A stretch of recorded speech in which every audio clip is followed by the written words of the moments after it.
দেখুন, এটির দায়ভার আমি ফেসিজমের যিনি রূপকার, আধুনিক ফেসিজমের, বাংলাদেশি ফেসিজমের রূপকার শেখ হাসিনাকে দিতে চাই। উনি যে কাজটি করেছেন, উনি বিভাজনের রাজনীতি করেছেন। বিভাজনের রাজনীতি করে উনি ফেসিজমকে এক্সটেন্ড করেছেন। এখন দেখেন, বিভাজনের রাজনীতি করতে গিয়ে উনি একটি জিনিসকে, একটা ন্যারেটিভকে প্রতিষ্ঠিত করতে চেয়েছেন, যদি আমি আওয়ামী লীগ না থাকি তাহলে যারা সংখ্যালঘু রয়েছে তারা নিরাপত্তাহীনতায় ভুগবে এবং দেশটি জিহাদি হয়ে যাবে। এই বয়ানটিকে তারা 15 বছরে রাষ্ট্রীয় পৃষ্ঠপোষকতার মধ্য দিয়ে তারা আন্তর্জাতিক মহলে সেট করার চেষ্টা করেছে।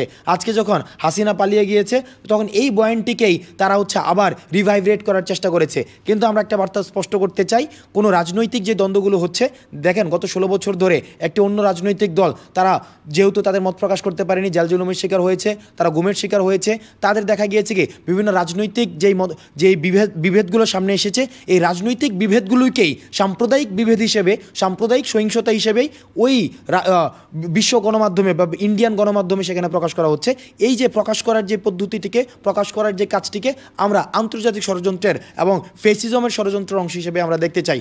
দেখুন, আপনি একটি জায়গায় দেখবেন যে বারবার বলা হচ্ছে জিহাদি রাষ্ট্র হয়ে যাবে, সংখ্যালঘুরা নিরাপত্তাহীনতায় ভুগবে, কিন্তু আমরা এখানে টেক্সট বুক এক্সাম্পল সেট করেছি।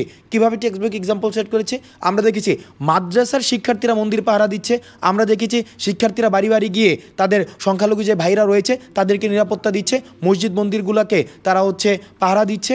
অর্থাৎ এই যে সাম্প্রদায়িক সম্প্রীতি যেটি বাংলাদেশে সবসময় ছিল, কিন্তু এই জায়গায় শেখ হাসিনা সবসময় যেটি জুজুর ভয় দেখাতো, আমরা এই জুজুর ভয়টি ভেঙে দিতে চাই এবং আন্তর্জাতিক যে গণমাধ্যম রয়েছে এবং আন্তর্জাতিক যে মহলটি রয়েছে, আন্তর্জাতিক মহলগুলোর প্রতি আমরা আহ্বান জানাতে চাই। সেটি ছিল একটি প্রপাগান্ডার অংশ এবং আমরা বিশ্বাস করতে চাই, আমরা আহ্বান জানাতে চাই, তারা এই যে জিহাদি রাষ্ট্র হয়ে যাবে এটি সম্পূর্ণ প্রপাগান্ডা এবং ছাত্র নাগরিক এই প্রপাগান্ডাগুলোকে তাদের সামাজিক নিরাপত্তা বেষ্টনী যেভাবে বিভিন্ন পাড়া মহল্লায় গড়ে তুলেছে সেটির মধ্য দিয়ে আমি মনে করছি ডিবাঙ্ক করে দিচ্ছে।